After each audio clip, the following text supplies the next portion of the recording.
which I think is largely the case since 2014.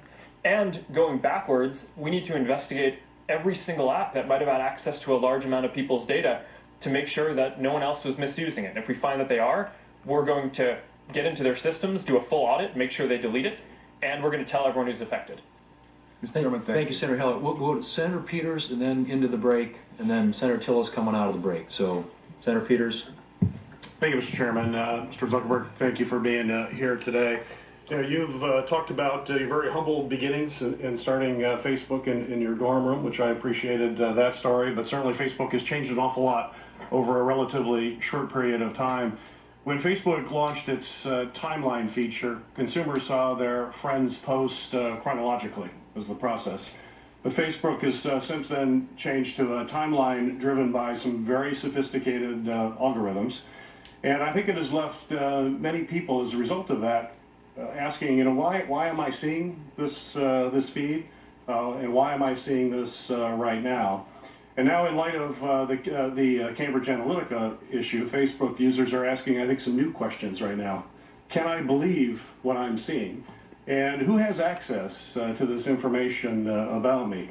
So I think it's safe to say, very simply, that Facebook is losing the trust of an awful lot of Americans as a result of this incident. Mm-hmm. And I think an example of this is something that I've been hearing a lot from folks that have been coming up to me and talking about really kind of experience they've had where they're having a conversation with friends, not on the phone, just talking, and then they see ads popping up fairly quickly on their Facebook. So I've heard constituents fear that Facebook is mining audio from their mobile devices for the purpose of ad targeting, which I think speaks to this lack of trust that we're seeing here. But and I understand there's some technical issues and logistical issues for that to happen, but for the record, I think it's clear, something I hear it all the time, including from my own staff.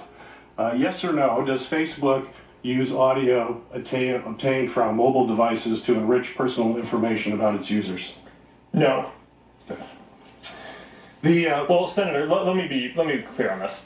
I mean, so you're talking about this conspiracy theory that gets passed around that we listen to what's going on your microphone and use that for ads. Right. We don't do that. To be clear, we do allow people to take videos on their devices and share those, and of course videos also have audio, so we do, while you're taking a video, record that and use that to make the service better by making sure that your videos have audio. But I mean, that I think is pretty clear, but I just wanted to make sure I was exhaustive there. Well, I appreciate that, and hopefully that will dispel a lot of what I've been hearing, so thank you for saying that. Certainly, today, in the era of mega data, we are finding that data drives everything, including consumer behavior. And so consumer information is probably the most valuable information you can get in the data ecosystem. And certainly, folks, as you've mentioned in your testimony here, people like the fact that they can have targeted ads that they're going to be interested in, as opposed to being bombarded by a lot of ads that they don't have any interest in. And that consumer information is important in order for you to tailor that. But also, people are now beginning to wonder, is there an expense to that when it comes to perhaps exposing them to being manipulated or through deception? You've talked about artificial intelligence. You brought that up many times during your testimony. And I know you've employed some new algorithms to target bots, bring down fake accounts, deal with terrorism, things that you've talked about in this hearing. But you also know that artificial intelligence is not without its risk, and that you have to be very transparent about how those algorithms are constructed. How do you see artificial intelligence, more specifically, dealing with the ecosystem by helping to get consumer insights, but also keeping consumer privacy safe? Senator, I think the core question you're asking about AI transparency is a really important one that people are just starting to very seriously study, and that's ramping up a lot. And I think this is going to be a very central question for how we think about AI systems over the next decade and beyond.